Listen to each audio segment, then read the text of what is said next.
প্রিয় শিক্ষার্থীবৃন্দ, সবাইকে আমার আন্তরিক সালাম। আসসালামু আলাইকুম ওয়া রাহমাতুল্লাহ। কেমন আছো সবাই? আশা করি ভালো আছো, বাড়িতে আছো, সুস্থ আছো। বিনা প্রয়োজনে আমার মনে হয় বাড়ি থেকে বাইরে বের হচ্ছ না। তার জন্য সবাইকে আমার অন্তরের অন্তঃস্থ থেকে সবাইকে ধন্যবাদ জ্ঞাপন করছি। আমি তোমাদের দোয়ায় ভালো আছি। আল্লাহ পাকের কাছে শুকরিয়া, আসলে এই বিশ্বের মহামারী করোনার মাধ্যম দিয়ে নিজেকে সুস্থ রেখেছে, এই জন্য মহান আল্লাহ তাআলার দরবারে শুকরিয়া জ্ঞাপন করি। তো বাংলাদেশ সরকারের নিয়মিত আয়োজনের মাধ্যম দিয়ে আমরা সাদাপাড়া মাধ্যমিক বিদ্যালয় কর্তৃক আয়োজিত যে অনলাইন ক্লাস, সেই অনলাইন ক্লাসে আজকে আমি মোহাম্মদ ফিরোজ আলী, সহকারী প্রধান শিক্ষক, সাদাপাড়া মাধ্যমিক বিদ্যালয় দৌলতপুর কুষ্টিয়া থেকে তোমাদের মাঝে উপস্থিত হয়েছি। আজকে আমরা যে ক্লাসটি দেখব, সবাই মিলে দেখব, সেটা হলো তোমাদেরই নবম দশম শ্রেণীর পদার্থবিজ্ঞানের দ্বিতীয় এবং তৃতীয় অধ্যায় সংমিশ্রণ নিয়ে। মেনলি দ্বিতীয় অধ্যায়, এখান থেকে আমরা আজকের আলোচনা রাখব। তো প্রিয় শিক্ষার্থীবৃন্দ, আমি কথা না বাড়িয়ে সরাসরি একটু আলোচনার দিকে চলে যাই। আচ্ছা, আমি যদি তোমাদের প্রশ্ন করি যে বলো তো, শাকিব তুমি বলো দিনি তোমার উচ্চতা কত? তুমি বলবে কি, স্যার আমার উচ্চতা 5 ফিট 3 ইঞ্চি। আমি যদি ফরাদকে জিজ্ঞেস করি, ফরাদ তুমি বলো তো তোমার ভর কত? তুমি বলবে স্যার আমার ভর মেবি 48 কেজি হতে পারে। আমি যদি জ্যোৎস্নাকে বলি, জ্যোৎস্না তুমি বলো তো তুমি যে বেঞ্চে বসে আছো সেই বেঞ্চটার দৈর্ঘ্যটা কত? তখন বলবে যে স্যার স্কেল দিয়ে যদি আমি মাপি তাহলে এখান থেকে 6 ফুট হবে, বা মিটার, এটাকে আমরা মিটারও নিয়ে যেতে পারি, মিটারও পেতে পারি। আবার যদি বলি আমি যে জায়গাটুকু জুড়ে নিয়েছি, অর্থাৎ আমি বসে আছি, তাহলে তার দৈর্ঘ্য আছে, প্রস্থ আছে, স্যার এখান থেকে আমি ক্ষেত্রফলও যেতে পারি। তাই দেখো, আমরা প্রতিনিয়ত অসংখ্য এই সমস্ত শব্দের মাধ্যমে পরিচিত, শব্দের সাথে পরিচিত। তো প্রিয় শিক্ষার্থী, তাহলে কি তোমরা বলতে পারবে যে এইগুলোকে আসলে ভৌত জগতে কি বলা হয়? রাইট, হয়তো তোমরা বলবে স্যার এটাকে রাশি বলে। তো শিক্ষার্থী বন্ধু, তাহলে আসো আজকে আমরা এই পদার্থবিজ্ঞানের প্রতিনিয়ত ঘটনাগুলোর সাথে, যে শব্দের সাথে আমরা পরিচিত রাশি, সেই রাশিগুলো নিয়ে আমরা আলোচনায় আসি। তো শিক্ষার্থী বন্ধু, আজকে আমরা মেনলি আলোচনায় আসবো হলো রাশি। রাশির কাকে বলে, রাশি কোনগুলো, সেগুলোর এককটা কি, সেগুলোর মাত্রাটা কি, সেই মাত্রার সাহায্যে সব একত্রে করে মাত্রার সমীকরণ নির্ণয় করা, সেই সমীকরণগুলো নির্ণয় যে আমরা করতে পারছি, সেই সমীকরণগুলো আসলে সত্য কিনা, মাত্রার সমীকরণের সত্যতা যাচাই করা, এবং সেই মাত্রার সমীকরণের 5টা বর্ণ নিয়ে শব্দ, এবং সেই শব্দর বর্ণগুলো নিয়ে সমীকরণ গঠিত হয়, সেই সমীকরণের প্রমাণ, তারপরে সেই সমীকরণগুলো দ্বারা পদার্থবিজ্ঞানের কিছু গাণিতিক সমস্যা। তো আমরা যতটুকু সময় পাই এই সময়ের ভিতরে আলোচনা রাখবো। তো প্রিয় শিক্ষার্থী বললো, তাহলে আমরা আসি রাশির কথায়। এখন রাশিটা কাকে বলে? রাশিটা হলো, দেখো আমি কয়েকটা কথা বললাম, তোমাদের প্রশ্ন করলাম যে তোমার ভর কত, তোমার উচ্চতা কত, যে জায়গাটুকু নিয়েছো সেটার ক্ষেত্রফল কত। তো তুমি সবগুলো বললে যে স্যার এই অবস্থা। তাহলে এই ভৌত জগতে যা কিছু পরিমাপ করা হয় সেটাই হলো রাশি। কত মজার না? মুখস্থ করার দরকার নেই, বুঝতে হবে। বুঝতে পারলে সেই শিকড়ফলটা অনেক দীর্ঘস্থায়ী হয়। আর আমি যদি আন্দাজে মুখস্থ করি, সেই মুখস্থটা কিন্তু বেশিক্ষণ তোমার মাথায় থাকবে না। বিজ্ঞান পড়াটা কিন্তু এমনই, তুমি এখান থেকে পড়ার টেবিল থেকে উঠে যাও, 2 ঘন্টা পর সেটা বলতে যাওয়া মনে থাকবে না। কিন্তু ওই পড়াটা যদি বাস্তব জগতের সাথে মিল রেখে জিনিসটা বুঝতে পারো বা মুখস্থ করো, তখন কিন্তু পড়াটা অনেক দীর্ঘস্থায়ী হবে। তাই বললামটা কি, ভৌত জগতে যা কিছু পরিমাপ করা হয়, আমি স্কেলটার পরিমাপটা জানি 12 ইঞ্চি, আমি আমার উচ্চতা জানি, তাহলে এইগুলো পরিমাপ, ভৌত জগতে যা কিছু পরিমাপ করা হয় সেটাই হলো রাশি। এবার এই রাশির ভিতরে দেখো আছে কি 2 প্রকার রাশি, একটা মৌলিক রাশি আর একটা লব্ধ রাশি বা যৌগিক রাশি। শিক্ষার্থীবৃন্দ, আমরা মৌলিক রাশির সাথে দেখো, আমরা যদি সংখ্যার দিকে যাই তো সেখানে কি মৌলিক সংখ্যা আমরা পড়ি না? আমি যদি এখানে লিখি, আমি লিখলাম কি দেখো 1 2 3 4 5, এই সংখ্যাগুলো কি ন্যাচারাল নাম্বার যেটাকে আমরা কি করি n দ্বারা প্রকাশ করি। তাহলে এই যে এরকম আরো সংখ্যা, আমার আনলিমিটেড সংখ্যা যে রয়েছে, এই সংখ্যার মধ্যেও কিন্তু আমরা দেখো গণিত যখন পড়তে যাই তখন বলি সংখ্যার ভিতরে 2 রকম সংখ্যা রয়েছে, একটা হচ্ছে মৌলিক সংখ্যা রয়েছে আর একটা হলো যৌগিক সংখ্যা রয়েছে।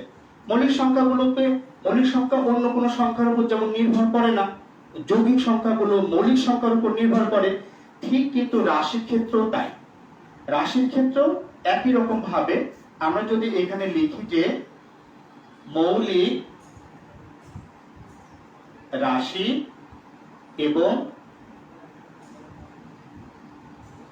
যৌগিক রাশিকে আমরা লব্ধ রাশিও বলতে পারি। আমরা যদি তোমাদের প্রশ্ন করতাম 2 কি সংখ্যা, 3 কি সংখ্যা, 5 কি সংখ্যা, তোমরা দাঁড়িয়ে বলতে স্যার এগুলো আমরা জানি, কারণ 2 3 5 এগুলো হচ্ছে মৌলিক সংখ্যা, এই সংখ্যাগুলোকে ভাঙা যায় না, আর ভাঙানো এক ব্যতিরিক্ত কোনো সংখ্যা পাওয়া যায় না। আবার যদি বলতাম যে বলো তো 4 কি সংখ্যা, তুমি বলতে যে স্যার এটা যৌগিক সংখ্যা, কেন? 4 কে ভাঙলে আমরা 2 গুণ 2 পাচ্ছি, তাহলে এই যে 2 গুণ 2 পাচ্ছি এটা কি মৌলিক সংখ্যা হতে পারতো না? তাহলে যে সংখ্যা মৌলিক সংখ্যার উপর নির্ভর করে বা মৌলিক সংখ্যা হতে আসে সেই সংখ্যাটাকে যৌগিক সংখ্যা বলে, আর যে সংখ্যা নিজের উপর কারোর উপর ডিপেন্ড করে না সেটা হচ্ছে মৌলিক সংখ্যা বলে। ঠিক এখানে কিন্তু তাই মৌলিক রাশিটাও কিন্তু আমরা ওইভাবে বলতে পারি। মৌলিক রাশিটা তাহলে বলতে পারি কিভাবে, যে রাশি নিজে স্বাধীন বা নিরপেক্ষ, কোনো রাশির উপর নির্ভর করে না, সেটাই হলো মৌলিক রাশি। মৌলিক রাশি তাহলে অন্য রাশির উপরে নির্ভর করে না। যেমন এখন দেখো মৌলিক রাশি কোনগুলো হতে পারে, তোমার যদি বলি যে বেঞ্চের দৈর্ঘ্য কত ছিল, তুমি বললে স্যার 6 ফিট ছিল, তাহলে ওই দৈর্ঘ্যটা পরিমাপ করার সময় তুমি কি করেছিলে? দৈর্ঘ্যটা পরিমাপ করার সময় তুমি করেছিলে ফিতা দিয়ে শুধু একটা দিক মেপে নিয়ে এসেছিলে, আর কোনো দিক কিন্তু দেখেছিলে না। তাহলে এই যে দৈর্ঘ্য, এই দৈর্ঘ্য মাপতে হলে আর কোনো রাশির উপর নির্ভর করা লাগলো না, তাহলে দৈর্ঘ্য কি রাশি? মৌলিক রাশি। আবার বলেছিলাম দেখো যে তোমার ভর কত ছিল, তুমি বললে যে স্যার আমার মেবি 48 কেজি ভর, এই ভর মাপতে গেলে কিন্তু দেখো আর কোনো রাশির উপর নির্ভর করা লাগছিল না, অর্থাৎ ভরটাও তাহলে কি একটা মৌলিক রাশি।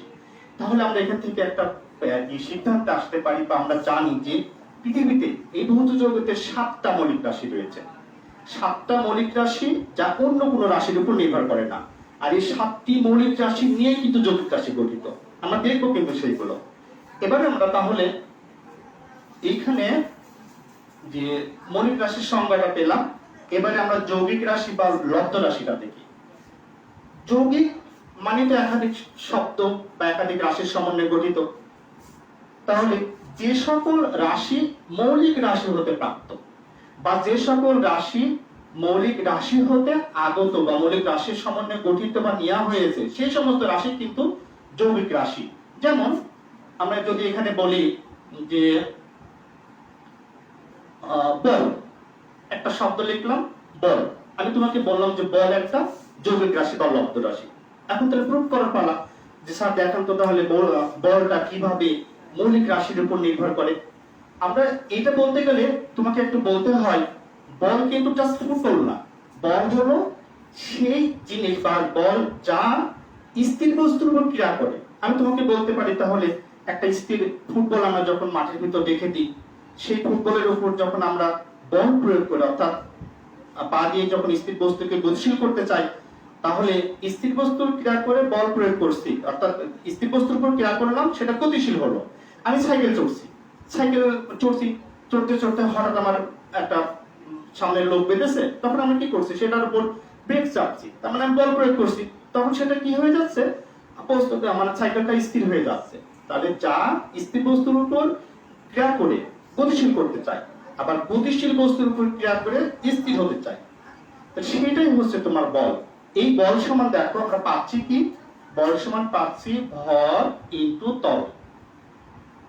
এখন বল সমান যখন ভর ইনটু ত্বরণ পাচ্ছি, ভরটা কি রাশি বলেছিলাম, ভরটা বললাম হলো মৌলিক রাশি, তাহলে ভরকে আমি আর ভাঙতে পারবো না। এখন ত্বরণটা কি রাশি, ত্বরণটা হলো বেগ বাই সময়। ত্বরণ থেকে আমি পাচ্ছি বেগ বাই সময়, কারণ মনে একটু কঠিন হয়ে গেছে, আমি আরেকটা দিকে যাইনি। তাহলে এখান থেকে দেখো, আমরা যদি ক্ষেত্রফলের সাথে পরিচিত, আগে এটা বুঝিয়ে দিই, তারপর ওটা আশা করি বুঝতে পারবে। ক্ষেত্রফল, শিক্ষার্থীবৃন্দ দেখো, খেয়াল করো যে আমি এই যে একটা আয়তাকার ব্ল্যাকবোর্ড, হোয়াইট বোর্ড, এই ব্ল্যাকবোর্ডের এখান থেকে এই পর্যন্ত তোমার কি দৈর্ঘ্য, আবার এইখান থেকে এই পর্যন্ত তোমার কি প্রস্থ। তোমার যদি বলতাম যে এই টোটাল হোয়াইট বোর্ডটার ক্ষেত্রফল কত, তখন তুমি বলতে যে স্যার আমরা জানি ক্ষেত্রফল হলো দৈর্ঘ্য গুণ প্রস্থ, তাহলে ক্ষেত্রফল একটা রাশি। তোমাকে বলা হয়েছিল যে তুমি বসেছিলে, ওইটুকু কিন্তু জায়গা নিয়েছিলে, তাহলে ক্ষেত্রফল একটা যখন রাশি হবে, তাহলে ক্ষেত্রফল সমান আমি লিখবো কি দৈর্ঘ্য ইনটু প্রস্থ। তাহলে দৈর্ঘ্য এবং প্রস্থর গুণফলের সমন্বয়ে যে রাশিটা পাচ্ছে সেটা হচ্ছে ক্ষেত্রফল। তাহলে শিক্ষার্থীবৃন্দ দৈর্ঘ্যটা কি রাশি বলেছিলাম, দৈর্ঘ্যটা কিন্তু মৌলিক রাশি। আমাকে যখন দৈর্ঘ্য নির্ণয় করতে বলছে, তখন আমি এই বরাবর নির্ণয় করে ফেললাম, তাহলে অন্য রাশির উপর নির্ভর করছে না। প্রস্থ নির্ণয় করতে বললে তুমি এই বরাবর মেপে নেবে। তাহলে দৈর্ঘ্য একটা মৌলিক রাশি, প্রস্থ একটা মৌলিক রাশি, তাহলে ক্ষেত্রফলটা দুইটা মৌলিক রাশির সমন্বয়ে গঠিত না।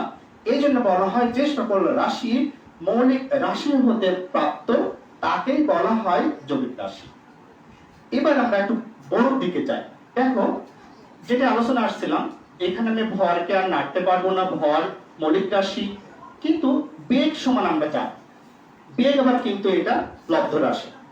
বেগটা হলো সময়ের সাথে অবস্থানের পরিবর্তন ঘটবে, সরণের হারকে বেগ বলে। তাহলে সরণের হারকে যখন বেগ বলে, তখন আমি লিখবো সরণ বাই সময় গুণ, এখানে আরেকটা সময় কিন্তু থাকছে। তাহলে ফাইনালি আমরা পাচ্ছিটা কি দেখো, ভর গুণ সরণ ডিভাইডেড বাই সময় আর সময়, তাহলে এখানে আসবে কত, সময় স্কয়ার, সময় স্কয়ার। এবার খেয়াল করো যে যৌগিক রাশিটা অর্থাৎ বল সমান ভর ত্বরণ, ফাইনালি আমরা যে পেলাম ভর পেলাম, সরণ পেলাম, সময় পেলাম। তাহলে বল পেতে হলে আমাকে ভরের উপর, সরণের উপর, সময়ের উপর, এই তিনটা রাশির উপর নির্ভর করা লাগছে। তাহলে কি আমরা বলতে পারি না যে বল একটা কি লব্ধ রাশি বা যৌগিক রাশি? এইভাবে কিন্তু আমরা যে মৌলিক রাশির সমন্বয়ে যৌগিক রাশিগুলো পেতে পারি। তাহলে শিক্ষার্থীবৃন্দ আমরা মৌলিক রাশিটা বুঝলাম, যৌগিক রাশি বা লব্ধ রাশিটা পড়লাম। এবারে আমরা এই সমস্ত রাশির মাত্রাগুলো কিভাবে নির্ণয় করব। মাত্রাটা দেখো, আমরা অনেকগুলো তথ্য অনুযায়ী সূত্র পেয়ে গেছি। তাহলে বল সমান ভর ইনটু সরণ বাই সময় যদি আসে, তো এখান থেকে আমরা ছোট ছোট রাশিগুলো নিয়ে বলের মতো একটা রাশির মাত্রা বের করব। এখানে আমরা ভরকে, ভরের মাত্রা হলো এম, ম্যাস, এম দ্বারা প্রকাশ করা হয়। সরণ, সরণের মাত্রা লেন্থ, মানে দৈর্ঘ্য বলা হয় সরণ এল। সময়, টাইম, বড় হাতের টি প্রথম অক্ষর, তাহলে আমরা এখানে দেব টি, এখানে স্কয়ার রয়েছে। তাহলে ফাইনালি এটাকে আমরা লিখতে পারি দেখো এম এল, আর সূচকের নিয়ম অনুযায়ী টি এই জায়গাতে -2 হয়ে যায়, ইনভার্স 2 হয়ে যায়। তাহলে বলটার ফোর্স, ফোর্স মানে বল, আমরা যে রাশিকে অর্থাৎ যে রাশির মাত্রা প্রকাশ করব, সেই রাশিকে তৃতীয় বন্ধনীর মাধ্যম দিয়ে আবদ্ধ করতে হয়। তাহলে ফোর্সকে আমরা মাত্রা বের করছি ফোর্সের, তাহলে ফোর্সকে থার্ড ব্র্যাকেটে আবদ্ধ করলাম, আর এগুলো আমরা যে খন্ড খন্ড মৌলিক রাশি পেয়েছিলাম সেই রাশির মাত্রার সমন্বয়ে আমরা বলের মাত্রা সমীকরণ পেলাম। এখানে দেখো, আবার যদি বলতে পারো স্যার মাত্রাটা কি বুঝলাম না, এরকম প্রশ্ন হতে পারে। মাত্রাটা হলো, তোমার যদি প্রশ্ন করি যে বাবু বলো তো এখানে এম কয়টা, তুমি বলবে কি একটা স্যার, তাহলে এখানে এম এর মাত্রা হলো 1। তোমার যদি প্রশ্ন করা হয় বলে এল কয়টা, তুমি বলবে স্যার একটা। কি ঘাত বা সূচক বলে কত, তুমি বলবে যে -2। তাহলে বন্ধুরা দেখো, এম এর পাওয়ার 1, তার মানে এম এর বলতে ভরের মাত্রা 1, এটাই কিন্তু তোমাকে বলা হয় মাত্রা, অর্থাৎ সূচক বা ঘাতকেই বলা হয় মাত্রা। এম এর মাত্রা 1, এল এর মাত্রা 1, টির মাত্রা হলো -2। এই সবগুলো মিলে কিন্তু বলের মাত্রা, এটাকে মাত্রা বলা হয়। আমরা এভাবে কিন্তু আরো নির্ণয় করতে পারি। যেমন তুমি একটু খেয়াল করো, এইখানে কিন্তু একটা অংশ এসে গেছে L/T²। এইটা কিন্তু ত্বরণের মাত্রা সমীকরণ, এটা ত্বরণের, কারণ বেগ বাই সময় সরণ বাই L/T²। এটা দিয়ে আমরা পরে কিন্তু একটা সমীকরণের মাধ্যমে সুন্দর টপিকস আলোচনা করব। শিক্ষার্থী বন্ধুরা, তাহলে আমরা মৌলিক রাশি বুঝলাম, যৌগিক রাশি বুঝলাম, তারপরে মৌলিক রাশির সংজ্ঞা বুঝলাম, লব্ধ রাশি বা যৌগিক রাশির সংজ্ঞা বুঝলাম, এবং মৌলিক রাশির উদাহরণ বা যৌগিক রাশি কিভাবে মৌলিক রাশির উপর ডিপেন্ড করে, আবার মানে রাশির মাত্রা সমীকরণ কিভাবে নির্ণয় করা হয় সেগুলো দেখলাম। এখন এই সমস্ত আলাদা আলাদা মাত্রাগুলোর সমন্বয়ে একটা যে মাত্রা সমীকরণ গঠিত হয় সেইগুলো নিয়ে আলোচনা করি।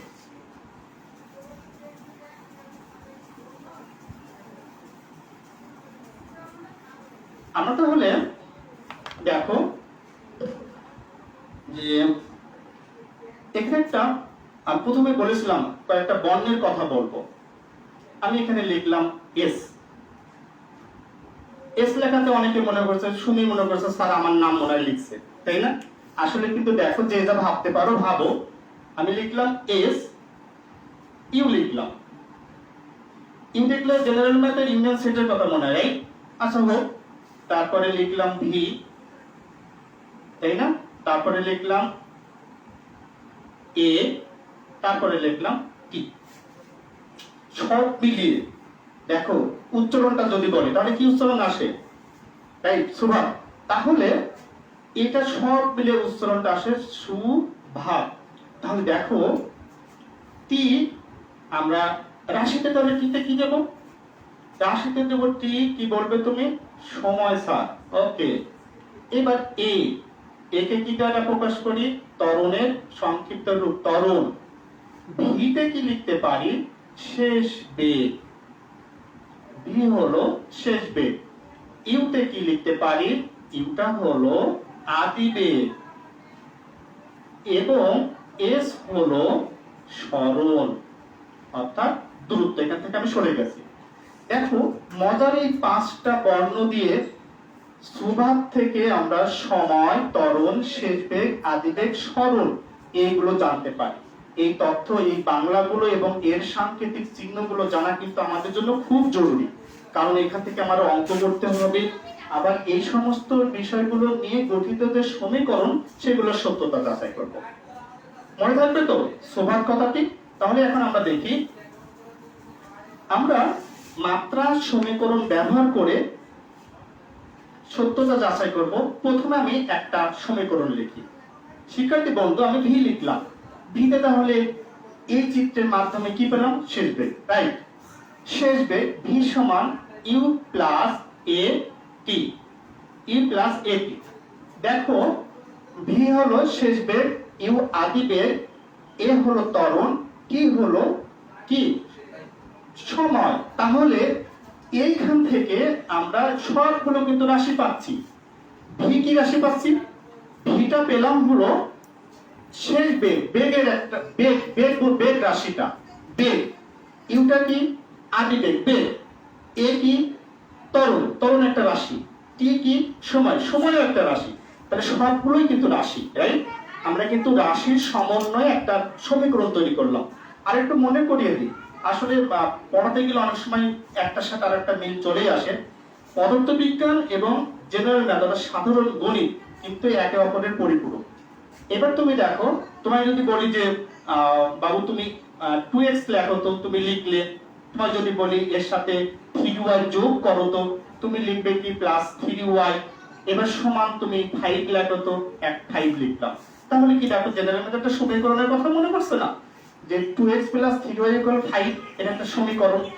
একাধিক চলকের সমন্বয়ে গঠিত যে সমীকরণ, এটা এখানেও কিন্তু তাই, একাধিক রাশির সমন্বয়ে গঠিত যোগফলের সমষ্টিকে একটা সমীকরণ বলে। এই সমীকরণের সত্য, এটা আসলে সত্য হলো কিনা সেটা আমরা জানবো। আরেকটু লিখে নিই। এবার যদি আমরা লিখি s কি, এই যে এখানে লিখেছিলাম সরল, আবার লিখছি দেখো su আদিবেগ t plus half a t square. তাহলে এখানেও কিন্তু দেখো একাধিক রাশির সমন্বয়ে গঠিত। আবার যদি তোমায় লিখি v স্কয়ার শেষ বেগের বর্গ আদিবেগের বর্গ প্লাস 2as, দেখো সরণ এবং ত্বরণের গুণফল যোগ আদিবেগের বর্গ এর সমষ্টি ইকুয়াল কত, v স্কয়ার। তাহলে এইগুলো বলা হয় সমীকরণ। এই সমীকরণের আমরা সত্যতা যাচাই করব। তো শিক্ষার্থীবৃন্দ, তিনটা সমীকরণ আমি এখানে দিয়েছি।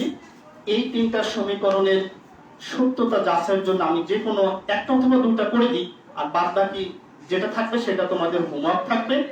তোমরা বাসাতে বসে বসে করবে। যদি কোনো সমস্যা হয় তোমরা সশরীরে হোক বা আমার কমেন্ট বক্সে হোক লিখে আমাকে জানাবে। এখন আমরা 1 নম্বর সমীকরণটা প্রুফ করে দেখি। এই সমীকরণটাতে কয়টা পদ রয়েছে, আমি একটু এভাবে লিখি। উক্ত সমীকরণে 3টি পদ আছে।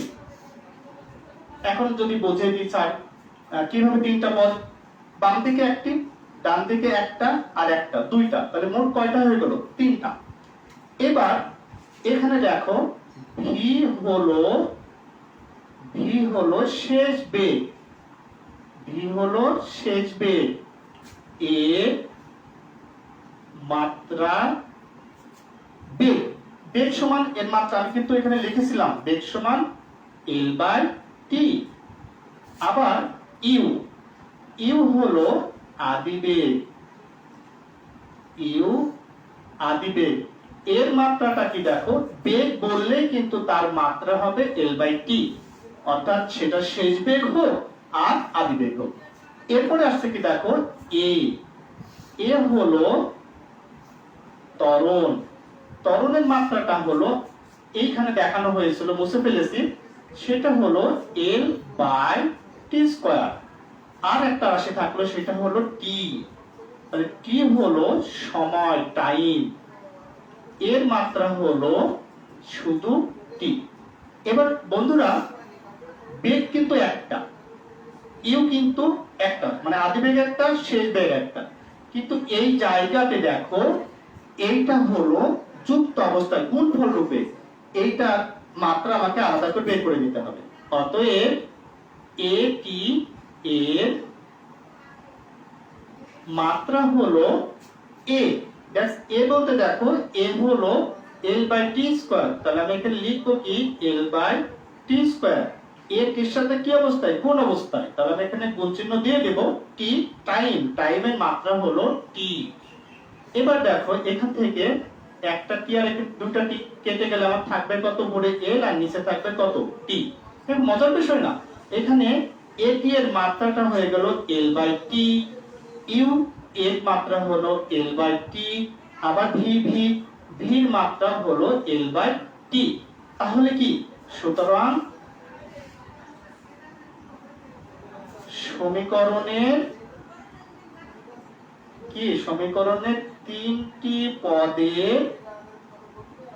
তিনটি পদের মাত্রাই হচ্ছে কত, l/t। অতএব সমীকরণটি সত্য। দেখেছো, আমরা এই যে এগুলো তৈরি, এইগুলো নিলাম, এগুলো সব কি এক একটা রাশির মাত্রা সমীকরণ। তাহলে সেই মাত্রা সমীকরণের মাধ্যম দিয়ে যে আমরা রাশি একটা সরল সমীকরণ পাচ্ছি, সেই সমীকরণের সত্যতা যাচাই করে ফেলতে পারলাম। প্রত্যেকটা পদের মাত্রা সমীকরণ লিখবেন কি। অনুরূপভাবে আমরা এর সমান ইউটি প্লাস হাফ এটি স্কয়ার এই সমীকরণের মাত্রা কিন্তু মাত্রা সমীকরণের সাহায্যে সত্যতা যাচাই করতে পারি। এখানে একটু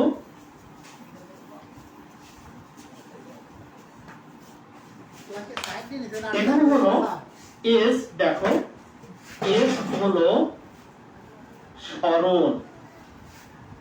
এর যদি সরণ হয় তবে এর মাত্রাটা কি দেখে নি। এর মাত্রা হলো এল, লেন্থ এল। তারপরে আসছে কি দেখো ইউ, ইউ হলো আদিবেগ, এর মাত্রা হলো বেগ। আগেটা বললাম বেগ, যে বেগই হোক না কেন তার মাত্রা এল বাই টি। আর থাকছে কি টি, টিতে টাইম, টাইম সময়, এর মাত্রা হলো আগেরটাই টি। তারপরে আসতে দেখো আবার এ আছে, এ হলো কি ত্বরণ, আর এর মাত্রা এল বাই টি স্কয়ার। তাহলে এই সমীকরণটাতে এটা একটু মুছে দিলাম। এই সমীকরণটাতে বাম দিকে কয়টা পদ? একটা, যার মাত্রা আমরা পেয়েছিলাম কত? এল। আমার একটা পদ, একটা পদ, এই দুটা পদের মাত্রাও আমাকে কিন্তু এল বানাতে হবে। তাহলে এই যে ইউটি, ইউটিটার মাত্রা এখন বের করে নিই। তাহলে ইউটি এর মাত্রা ইউ আর টি, অর্থাৎ ইউ বলতে আদিবেগ, যার মাত্রাটা দেখো এল বাই টি রয়েছে, এল বাই টি গুণ এখানে টি, টি বলতে টাইম, টি আর টি যদি কেটে দিই তাহলে আমার থাকছে কি ফাইনালি এল। দেখো এই এল আর এল কিন্তু মিলে গেল, অর্থাৎ ইউটির মাত্রা, এটার মাত্রা পেলাম কত? এল, এটার মাত্রা পেলাম কত? এল। এখন এই এটি স্কয়ারের মাত্রাও যদি আমার এল হয়ে যায় তাহলে আমাদের সমীকরণটি সত্য। দেখে নিই, এ আর টি স্কয়ার রয়েছে এবং এটি স্কয়ারের মাত্রা, তাহলে এ দ্যাটস কি এ হলো ত্বরণ, যার মাত্রা ছিল কি দেখো এল বাই টি স্কয়ার গুণ টি, টি দ্যাটস টাইম, টাইমে টি দিয়ে নিলাম, আর এখানে স্কয়ার রয়েছে, স্কয়ার দিয়ে নিলাম, টি স্কয়ার কেটে দিলাম, থাকলো কি আমার এল। আমার কাঙ্ক্ষিত ফলাফল পেয়ে গেলাম। তার মানে এই যে গোল বৃত্তের ভিতরে এই তিনটা রাশির মাত্রা কত? এল। তাহলে এই সমীকরণের তিনটা পদের মাত্রাও এল। সুতরাং আমরা বলতে পারি যে এই সমীকরণটিও সত্য। তাহলে শিক্ষার্থী বন্ধুরা, আমরা যে বিভিন্ন রাশি যোগফল করে যে সমীকরণ পেলাম, সেই সমীকরণটি যে সত্য তা কিন্তু আমরা দুইটা মানে থিওরি অনুযায়ী প্রুফ করে দিলাম। এবার যেটা কাজ সেটা হলো তোমরা আর একটা সমীকরণ আমার রেখেছি, আমি বোর্ড পরিষ্কার করে দিলাম। 3 নম্বর যে সমীকরণ, এই সমীকরণটা তোমাদের হোমওয়ার্ক থাকবে। a স্কয়ার সমান a স্কয়ার প্লাস 2s বলতে পারো, স্যার সহজগুলা করে দিয়ে স্কয়ার গুলো আমাদের মাঝে দিয়ে দিলেন। বিষয় কিন্তু একই, v মানে শেষ বেগ বা বেগ, যার মাত্রা l বাই t। তাহলে ওখানে শুধু স্কয়ার লাগিয়ে দিলে l square by t square করে নিতে হবে। এইভাবে তোমরা এই সমীকরণটির সত্যতা যাচাই করবে। আর আজকে যে আলোচনাটুকু করলাম, আমার মনে হয় অ্যান্ড্রয়েড ফোন ফেলে দিয়ে, স্মার্টফোন হাত থেকে ফেলে দিয়ে তোমাদের সরকার বাহাদুর যে বইটা দিয়েছে সেই বইয়ের ভিতর যদি একটু মনোনিবেশ করি তাহলে এই সবগুলো আমরা খুঁজে পাবো, এবং আমার ক্লাসটা যদি একটু দেখো তাহলে ওই পড়াটা তোমাদের সহায়ক হবে। আশা করি বুঝতে পারলে। পরবর্তীতে আবার তোমাদের সামনে উপস্থিত হব ঠিক এই ধরনেরই আর একটা ক্লাস নিয়ে। আর তোমাদের প্রতি আমার একটা উপদেশ, সেটা হলো বর্তমান এই মহামারীতে আমরা অযথা বাইরে যাব না, বিনা প্রয়োজনে বাইরে ঘোরাফেরা করব না। আর একটা মাথায় রাখবে, যেখানে জনসমাগম বেশি, অপরিচিত লোকের সমাগম বেশি, সেখানে অবশ্যই মাস্ক পরে যাবে। আর সেটা হলো নিজেকে নিরাপদে রাখতে হবে, পরিবারকে নিরাপদ রাখতে হবে, আর একটু পড়ালেখায় মনোনিবেশ করতে হবে। প্রচুর সময়, আমি তো বলবো সায়েন্স স্টুডেন্টদের জন্য এখন পড়ালেখার একটা বিশাল সুযোগ। তোমাদের এই সাবজেক্ট চারটা আগে নিয়ে অনেক বড় সুযোগ কিন্তু। তো শিক্ষার্থীবৃন্দ, আশা করি বুঝতে পারলে। ভালো থেকো, সুস্থ থেকো। পরবর্তী ক্লাসে আবার তোমাদের সাথে দেখা হবে ইনশাআল্লাহ।